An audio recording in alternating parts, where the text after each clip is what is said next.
আম শেষ হয়ে যাওয়ার আগেই একবার হলেও এই রেসিপিটি তৈরি করে দেখুন। আমের এই রেসিপিটি খেতে কিন্তু অনেক অনেক বেশি মজার হয়।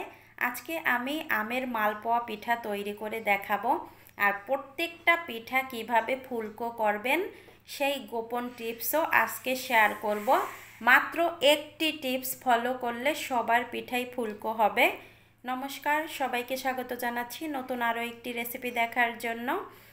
এই তো প্রথমে লাগবে হচ্ছে আম। আমি এখানে দুটো আম নিয়েছি, আর আমের খোসাগুলো আগে ছাড়িয়ে নিচ্ছি। একটা আমের খোসা আমার ছাড়ানো হয়ে গেছে, এবার বাকি যে আমটা আছে সেই আমটার খোসাও ছাড়িয়ে নিব।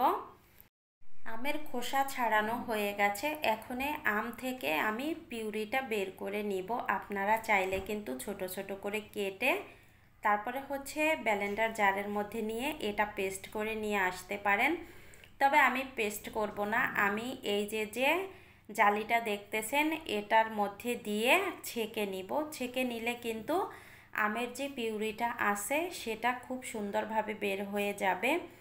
আমি এভাবেই করে নিচ্ছি।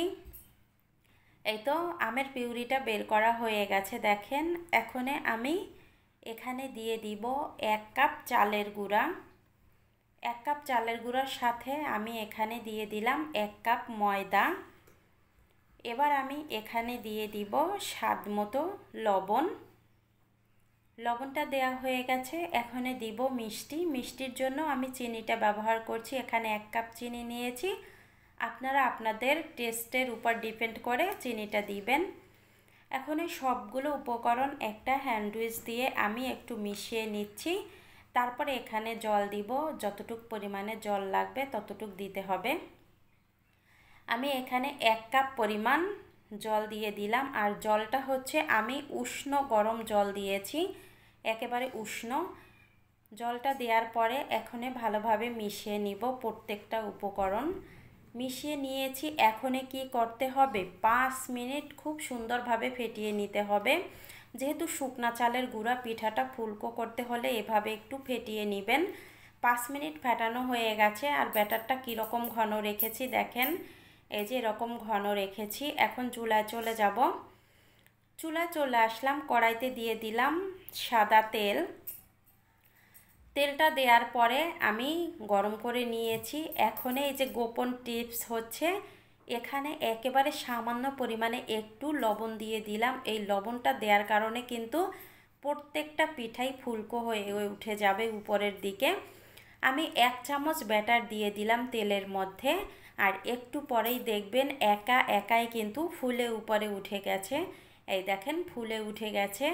এভাবে যদি 1 চিমটি পরিমাণ লবণ দিয়ে পিঠাগুলো ভাজি করেন তাহলে প্রত্যেকটা পিঠাই ফুলকো হবে।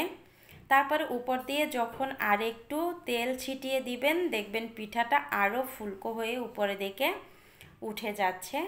এখন আমি আরেকটা পিঠা তৈরি করার জন্য পাশে দিয়ে দিলাম ব্যাটার। ব্যাটার দেওয়ার পরে এই দেখেন একা একাই কিন্তু ফুলে উঠে গেল। পিঠা দুটো আমি এখন এপাশ ওপাশ করে ভাজি করে নিব। ওই পিঠাটাও উল্টিয়ে দিলাম। এখন প্রথমে যে পিঠাটা দিয়েছিলাম সেটা আগে ভাজি হয়েছে, ওটা আগে আমি নামিয়ে নিলাম। বাকি পিঠাটাও আমি উঠিয়ে নিচ্ছি।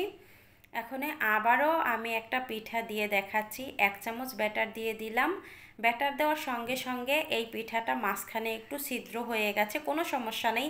যখনই উল্টিয়ে দিলাম দেখেন পিঠাটা একেবারে ফুলে টইটুম্বুস হয়ে গেছে। এপাশ ওপাশ করে আমি এই পিঠাটাও ভাজি করে নিব। যতগুলোই পিঠা তৈরি করবেন প্রত্যেকটাই পিঠা এরকম পারফেক্ট হবে।